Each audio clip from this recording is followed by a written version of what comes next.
great scientist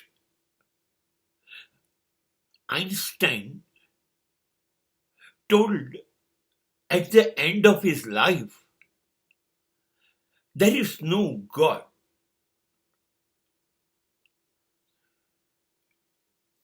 There is no evidence of God. But if you want to say what is God, then I can define one beautiful arrangement or management is a God.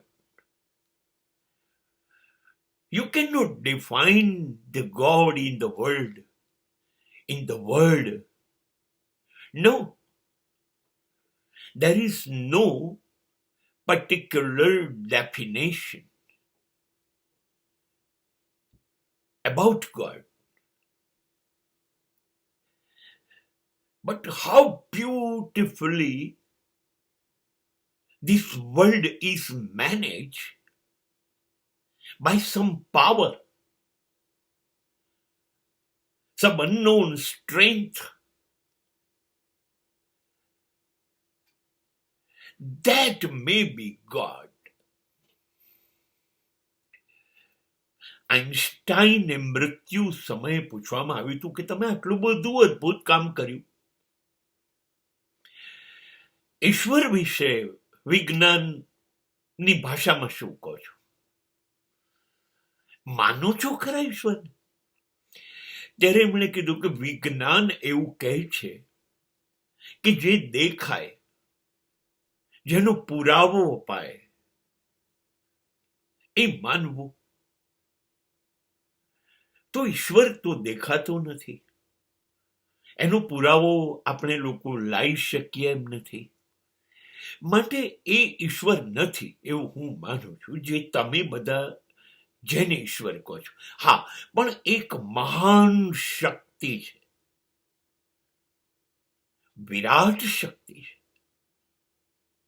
એવી શક્તિ ક્યાંય હોતી નથી જે સમગ્ર બ્રહ્માંડનું ભૂલ વગર સંચાલન કર્યા કરે છે, વ્યવસ્થા કર્યા કરે છે. એ જે વ્યવસ્થા કરે છે ને એ શક્તિ ઈશ્વર. આ વૈજ્ઞાનિક જ્યારે આવું કહે છે ત્યારે એટલું તો સ્વીકારીશું કે હા, આપણે ઈશ્વર લાવી નથી શકતા કોઈની પણ સામે. જેમ માનવીને એક માનવી સામે હાજર કરીએ એવી રીતે ઈશ્વર ને તો ના મીરા હાજર કરી શકે, ના નરસિંહ કરી શકે, કોઈ ન કરી શકે. કેમ કે શંકરાચાર્ય થી વધારે ઓથેન્ટિક કોણ છે? અને એમણે કીધું અજન્માનો લોકા, જે જન્મતો નથી, જે મૃત્યુ પામતો નથી, એ ઈશ્વર છે. અહમ નિર્વિકલ્પો નિરાકાર રૂપો, મારો કોઈ આકાર નથી, મારો કોઈ રંગ નથી, મારી કોઈ ભાષા નથી. આ શંકરાચાર્ય કહે છે. એટલે એ વાત સાથે સહમત છું કે હાજર નહીં કરી શકાય ઈશ્વરને, પણ વિજ્ઞાને પણ માન્યું કે એક લાજવાબ વ્યવસ્થા છે. ને વ્યવસ્થા છે, આકાશ તૂટી નથી પડતું, સૂર્ય ચંદ્ર તારા પોતાની ભ્રમણ કક્ષા ખોતા નથી, એને નિયમિતતા જાળવે છે. ઋતુઓ એના ક્રમ મુજબ આવે છે ને જાય છે. મનુષ્યનું જીવન ક્રમ મુજબ ચાલે છે. ગર્ભથી પારણાથી કબર સુધી એક સતત જીવનની ગતિ ચાલે છે. કશું કર્યા વગર થયા જ કરે છે, નિયમિત રીતે. એ ઈશ્વર હોઈ શકે, અને એ કરવાની માનવ શક્તિ તો બિલકુલ અશક્તિ છે.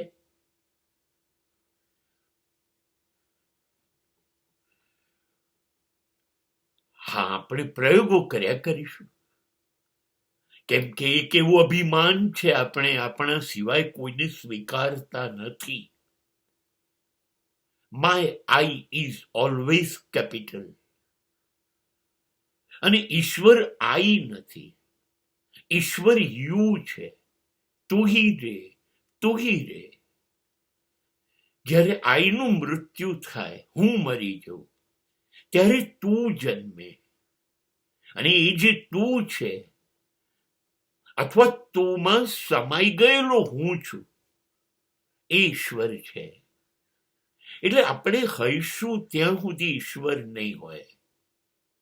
અદ્વૈત છે, બે નથી હોતા, હું અને તું નહીં હોય. તો આપણી તો ઓકાત નથી કાયમ રહેવાની. હા, તો ઈશ્વરને કાયમ રહેવા જોઈએ. ઈશ્વર એ શબ્દાતીત છે, આકાર નથી, નિસ્તબ્ધતા છે, નિશબ્દતા છે. હા, કદાચ ભાવ જગતમાં એની હાજરી અનુભવાય છે, એ ઈશ્વર હોઈ શકે. ચર્ચાઓ, તર્ક, દલીલ, આ બધાથી તો દૂર દૂર દૂર ચાલ્યો ગયો એ